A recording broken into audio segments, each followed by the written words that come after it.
अभी जो हम लोग का टॉपिक चल रहा है वो चल रहा है एसक्यूएल सर्वर। और लास्ट वीडियो जब खत्म कर रहे थे तो हम बताए थे कि हम लोग शुरू करेंगे ऑर्डर बाई क्लॉज, लेकिन मेरे दिमाग में आया कि दो अभी ऑपरेटर और बचा हुआ है। एक जो ऑपरेटर है वो है अननोन वैल्यू ऑपरेटर और दूसरा है अरिथमेटिक ऑपरेटर। तो पहले हम लोग ऑपरेटर्स को खत्म करेंगे, उसके बाद ही आगे का काम करेंगे। अननोन वैल्यू ऑपरेटर किसको बोलते हैं? कभी कभी ऐसा होता है कि आपका कोई कॉलम है और उस कॉलम के अंदर बहुत सारा नल वैल्यूज है। क्या है? Null value. तो मान लो कि नल वैल्यू कब आता है? नल वैल्यू तब आता है जब वो वैल्यू क्या होता है? मिसिंग या अननोन होता है। जैसे आप डालते समय कोई नहीं बचे, मान लो तो कोई बच्चा एडमिशन लिया, अब उसको पूछे भैया डेट ऑफ बर्थ लिखो, तो बोला सर मेरा रजिस्ट्रेशन ले लीजिए ना, मेरा एक्चुअल में डेट ऑफ बर्थ कुछ और है, सर्टिफिकेट में कुछ और है, सर्टिफिकेट वाला याद नहीं आ रहा। हो सकता है। या बोल देगा कभी मेरा मोबाइल नंबर का कॉलम है, सर मेरे पास अपना मोबाइल नहीं है, पापा का है, छोड़िए ना, मेरा मोबाइल खरीदने वाले हैं, हम अपना मोबाइल नंबर देंगे, अभी मेरा एडमिशन ले लीजिए। ईमेल आईडी नहीं है। तो जब कोई डेटा मिसिंग या अननोन होता है, जब कोई डेटा क्या होता है? मिसिंग या अननोन होता है, तो वहां पे हम लोग जब उसके लिए कॉलम के लिए वैल्यू पास नहीं, वहां नल चला जाता है। अब इन केस आपको कभी ये देखना पड़ा कि भाई मेरा कोई एक ऐसा कॉलम है उसमें वो सारा रिकॉर्ड दिखाओ जिसका मोबाइल नंबर मिसिंग है, हमको पूछना सबसे, भाई तुम लोग मोबाइल नंबर नहीं जमा किया अभी तक, तुम लोग अभी तक अपना ईमेल आईडी नहीं दिया, तो हमको उसी का रिकॉर्ड निकालना पड़ेगा ना जिसका मोबाइल नंबर क्या है? मिसिंग है, जिसका ईमेल आईडी क्या है? मिसिंग है। तो उसके लिए जनरली क्या दिमाग में आता है कि हम लोग निकाल देंगे select ST from table name where mobile number equals to null. यही होगा ना? निकल जाएगा? नहीं निकलेगा। इसलिए नहीं निकलेगा क्योंकि नल कोई वैल्यू नहीं है जिसको इक्वल का काम क्या है? कंपेयर करके निकालना। तो कंपेयर किससे किया जा सकता है?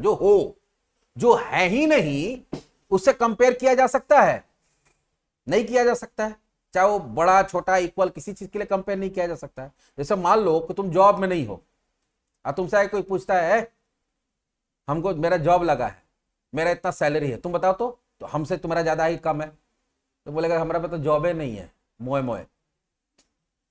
ठीक है, मेरा तो मोए मोए है। तो कंपेयर जो चीज है ही नहीं उसका कंपेयर किया जा सकता है कि ज्यादा है कि नहीं है, कम है या बराबर है। तो नल कोई वैल्यू होता ही नहीं। नल क्या होता है? एक तरह से वो मिसिंग वैल्यू होता है। वो आपको जब दिखाया जाता है एसक्यूएल सर्वर का जो रिजल्ट पेज होता है वहां पे नल डाल के दिखाया जाता है, नल स्टोर नहीं रहता। तो जो चीज स्टोर ही नहीं है उसके साथ कंपेयर नहीं किया जा सकता। तो जो कंपैरिजन ऑपरेटर के साथ कभी भी हम लोग नल का काम नहीं कर सकते। तो उसके लिए किसका यूज होता है यहां पे कि अगर आपको कोई कॉलम है और उसमें चेक करना है कि उसमें नल वाला रिकॉर्ड दो या जो उसमें नल नहीं वो रिकॉर्ड दो, तो उसके लिए आपको कौन सा ऑपरेटर यूज करना पड़ता है? अननोन वैल्यू ऑपरेटर, जो होता है इज नल और इज नॉट नल। ठीक है, तो चलो देखते हैं। तो यहां पे करना क्या पड़ता है? कॉलम का नाम देना पड़ता है। अब या तो इज नल लिखिए या इज नॉट नल लिखिए, यहां इक्वल्स टू और वैल्यू देने का जरूरत नहीं है। चलो हम लोग एक एग्जांपल देख लेते हैं। इसमें से कोई टेबल उठाते हैं। Select asterisk from person dot contact,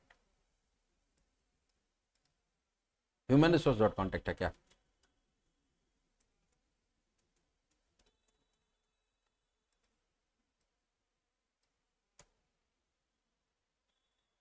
contact वाला टेबल किस में है भाई? Person dot person.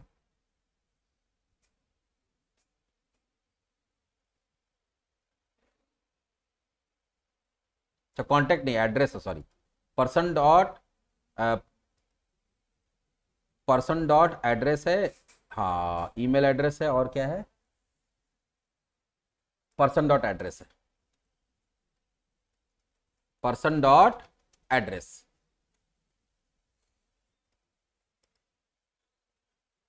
अब यहां देखो क्या है, एड्रेस लाइन 2 भी है, इसमें बहुत लोग का नल है और किसी किसी का डेटा भी है ना?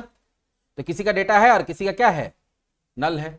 ऐसी और भी कहीं पे हो सकता है जहां पे किसी किसी का नल हो। नहीं, और कोई कॉलम नहीं जिसमें नल है। ठीक है, तो मान लो हम लोग ऐसा चाहते हैं कि इसमें वैसा सारा रिकॉर्ड दिखाओ जिसका एड्रेस लाइन 2 क्या है? नल है। तो यहां क्या लिखेंगे?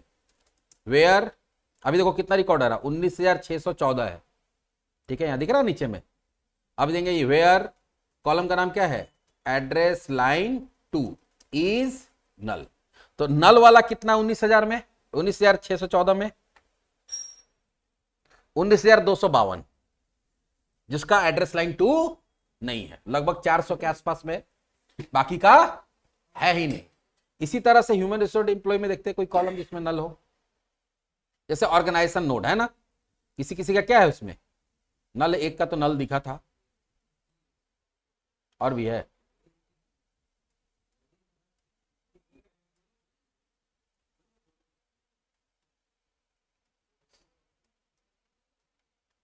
देखते हैं ह्यूमन रिसोर्स एम्प्लॉई वेयर, कौन से कॉलम में नल चेक करना है? ऑर्गेनाइजेशन नोड में, where organization node is null. ऐसा कितना इंप्लॉई है जिसका ऑर्गेनाइजेशन नोड में क्या है? नल है। सिर्फ कितना है? एक ही आदमी है। कोई बात नहीं है, और कोई देखते हैं। Select asterisk from person dot person. यहां टाइटल है ना, इसमें बहुत लोग का नल है। हम देखना चाहते हैं कि जिसका टाइटल क्या है? नल है। तो वेयर टाइटल इज नल। देखो सिर्फ नल वाला आया। 18,000 लोग ऐसा इसका टाइटल नहीं है। और टोटल कितना था?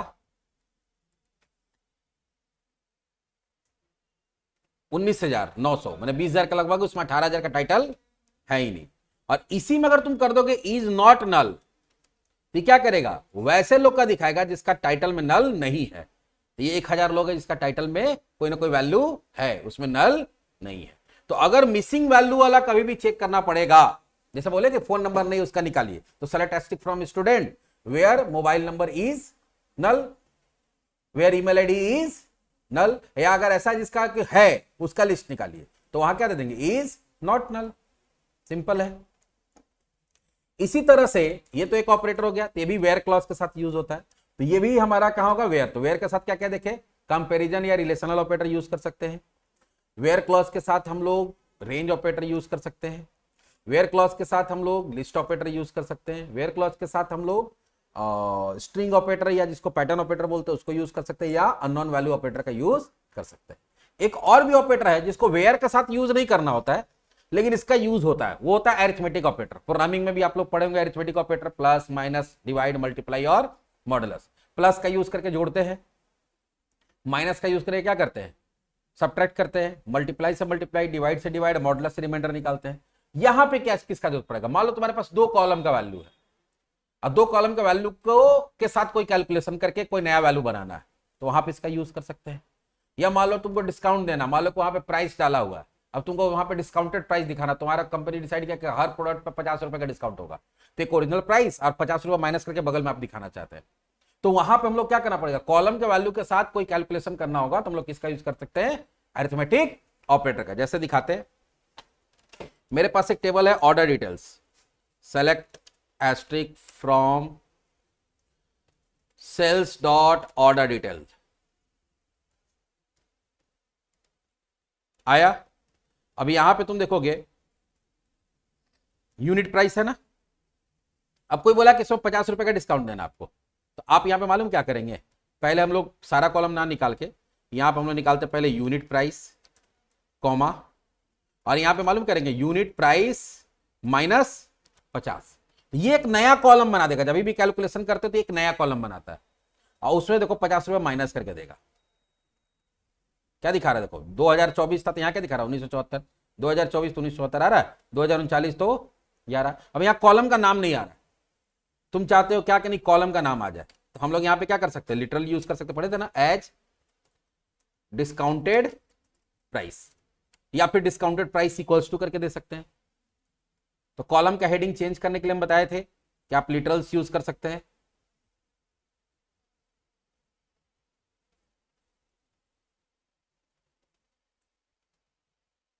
रन करा के देखते हैं क्या रहा है? डिस्काउंटेड प्राइस आ रहा है। अच्छा, और भी देख लेते हैं हम लोग कुछ कैलकुलेशन करके। Select asterisk from sales dot sales order details. इसमें शायद क्वांटिटी भी है, क्वांटिटी भी है ना, तो हम लोग चाहते हैं कि उसका टोटल निकले, तो टोटल निकालने के लिए क्या करना पड़ता है? Unit price into quantity. तो तुम चाहते हो पहले क्या आ जाए? पहले आ जाए भाई प्रोडक्ट का आईडी, तो प्रोडक्ट आईडी यहां है, तो यहां क्या देंगे? Product ID. दूसरा हमको क्या चाहिए? Order quantity. तो यहां से ले लेंगे ऑर्डर क्वांटिटी। तीसरा हमको क्या चाहिए, यूनिट प्राइस, यूनिट प्राइस ले लिए। और हमको टोटल चाहिए, क्या चाहिए, टोटल। तो टोटल निकालने के लिए क्या करना पड़ेगा, order quantity into unit price. देखते हैं, तो आप देखो तुम्हारा यहां पे क्या आ जाएगा, टोटल भी आ जाएगा। अगर टोटल तुम्हारे टेबल में नहीं है तो है तो तुम डायरेक्ट भी निकाल सकते हो। मान लो इनकेस वहां पे और टोटल नहीं है, क्या आ गया भाई, ऑर्डर डिटेल एस एल छूट गया था। क्या हो रहा भाई, एंड होम। देखो तो प्रोडक्ट आईडी है, क्वांटिटी है, एक ही पीस था तो प्राइस यूनिट का था तो टोटल भी उतना ही आया। लेकिन ये 3 पीस था, देखो मल्टीप्लाई हो क्या आया, ये कितना था, 1 पीस था तो वही आया, ये 3 पीस था, देखो मल्टीप्लाई हो क्या आया। अब ये समझाते हैं कि कॉलम का नाम चेंज कर दे, तो 2 तरीका है, या तो लिखिए आप एज टोटल, देखो टोटल आ जाएगा,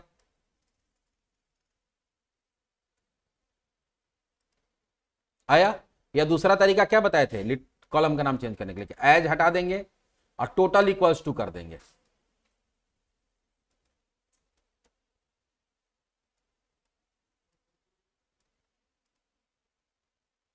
आया या टोटल आ रहा है। तो इस तरह से हम लोग क्या कर सकते हैं, अरिथमेटिक ऑपरेटर जहां पे मल्टीप्लाई डिवाइड माइनस प्लस, अगर 2 कॉलम या कॉलम के साथ कोई वैल्यू, जैसे यहां पे 2 कॉलम यूज किए और यहां पे क्या था, कॉलम के साथ लिटरल यूज किए थे, तो जरूरत के हिसाब से कॉलम के वैल्यू के साथ भी हम लोग कैलकुलेशन कर सकते हैं with the help of arithmetic operator. ठीक है, तो अब जाके हमारा ऑपरेटर खत्म हुआ, अब हम लोग क्या स्टार्ट करेंगे, ऑर्डर बाई। ठीक है, तो चलो नेक्स्ट वीडियो में देखते हैं ऑर्डर बाई।